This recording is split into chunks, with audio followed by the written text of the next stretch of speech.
Hello friends, అందరూ బాగున్నారా? మనిషి జీవితంలో చాలా ప్రశ్నలు వస్తుంటాయి. అందులో ఒక పెద్ద ప్రశ్న ఏమిటంటే, మనం చేసే పాపపుణ్యాలు చివరికి ఎవరిని చేరుతాయి? అంటే మన కుటుంబానికా, లేక మన పిల్లలకా, లేక మనకా అని. ఈరోజు మీరు వినబోయే ఈ చిన్న కథ ఈ ప్రశ్నకు చాలా సులభంగా కానీ లోతైన సమాధానం కానీ చెబుతుంది. అయితే కథను మొదలెడదామా? పచ్చని పొలాలతో చిన్న చిన్న ఇళ్లతో ఉన్న ఒక అందమైన గ్రామం. ఆ గ్రామంలో రామయ్య అనే రైతు ఉండేవాడు. రామయ్య చాలా కష్టపడి పనిచేసే వ్యక్తి. ఉదయం సూర్యుడు ఉదయించే ముందు లేచి పొలానికి వెళ్తాడు. సాయంత్రం వరకు కష్టపడి పనిచేసి ఇంటికి వస్తాడు. అతనికి భార్య, 2 పిల్లలు ఉన్నారు. సాదాసీదా జీవితం, కానీ మనసులో ఒక పెద్ద సందేహం.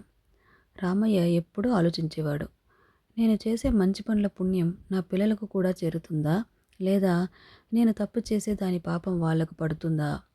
ఈ ప్రశ్న అతని మనసులో రోజురోజుకు పెరుగుతూనే ఉంది. ఒకరోజు గ్రామానికి దగ్గరలో ఉన్న ఆశ్రమానికి వెళ్ళాలని రామయ్య నిర్ణయించుకున్నాడు. ఆ ఆశ్రమంలో ఒక గొప్ప జ్ఞాని ఉండేవాడు. అందరూ అతన్ని గురువుగారు అని గౌరవంగా పిలిచేవారు. రామయ్య ఆశ్రమానికి వెళ్ళి వినయంగా నమస్కరించాడు. గురువుగారు, నాకు సందేహం ఉంది. చాలా రోజుల నుంచి నా మనసుని కలవరపెడుతోంది. గురువుగారు చిరునవ్వుతో ఇలా చెప్పారు. అడుగు బిడ్డ, సందేహం అడిగితేనే జ్ఞానం వస్తుంది. రామయ్య అడిగాడు, గురువుగారు, మనిషి చేసే పాపాలు పుణ్యాలు ఎవరిని చేరుతాయి? నేను మంచి పని చేసే దాని పుణ్యం నా కుటుంబానికి కూడా దక్కుతుందా? నేను తప్పు చేసే దాని పాపం వాళ్లకు పడుతుందా? గురువుగారు కాసేపు నిశ్శబ్దంగా రామయ్యను చూశారు. తర్వాత ఒక చిన్న కథ చెప్పడం ప్రారంభించారు. ఒకసారి ఒక మనిషి తేనెతో నిండిన పాత్రను మోస్తూ వెళ్తున్నాడు. ఆ పాత్ర చాలా విలువైనది, తేనె కూడా చాలా మధురమైనది. ఆ మనిషి వెనుక అతని కుటుంబం, భార్య, పిల్లలు, బంధువులు అందరూ నడుస్తున్నారు. అతను జాగ్రత్తగా నడిస్తే ఆ తేనె పాత్ర సురక్షితంగా ఉంటుంది.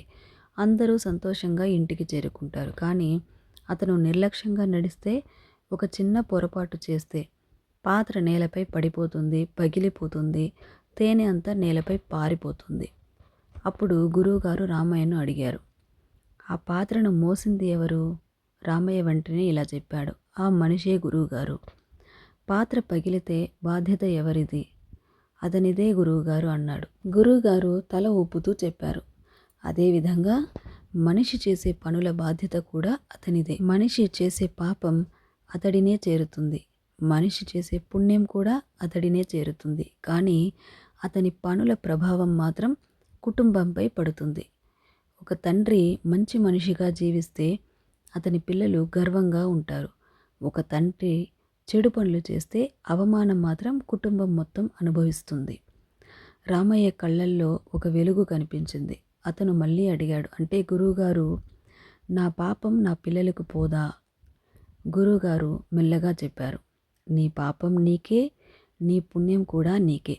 కానీ నీ జీవితం నీ కుటుంబానికి ఒక ఉదాహరణ అవుతుంది. ఆ రోజు రామయ్యకు ఒక గొప్ప సత్యం అర్థమవుతుంది. అతను తన మనసులో ఇలా అనుకున్నాడు, నేను నా కుటుంబం కోసం పుణ్యం సంపాదించలేను, కానీ నేను మంచిగా జీవిస్తే వాళ్లకు మంచి పేరు వస్తుంది. ఆ రోజు నుంచి రామయ్య ప్రతి పని చేసే ముందు ఒకసారి ఆలోచించేవాడు, ఇది మంచి పనినా చెడు పనినా? కాలం గడిచింది. ఆ గ్రామంలో రామయ్య పేరు ఒక మంచి మనిషిగా మారింది. అతని పిల్లలు కూడా అతన్ని చూసి మంచిగా జీవించడం నేర్చుకున్నారు. ఈ కథ మనకు ఒక గొప్ప నిజం చెబుతుంది. మనం చేసే పాపం మనకే వస్తుంది, మనం చేసే పుణ్యం అది కూడా మనకే వస్తుంది. కానీ మన పనుల ప్రభావం మాత్రం మన కుటుంబం మరియు సమాజంపై తప్పకుండా పడుతుంది. అందుకే మన జీవితంలో ప్రతి అడుగు జాగ్రత్తగా వెయ్యాలి. మీకు ఈ కథ నచ్చితే లైక్ చేయండి.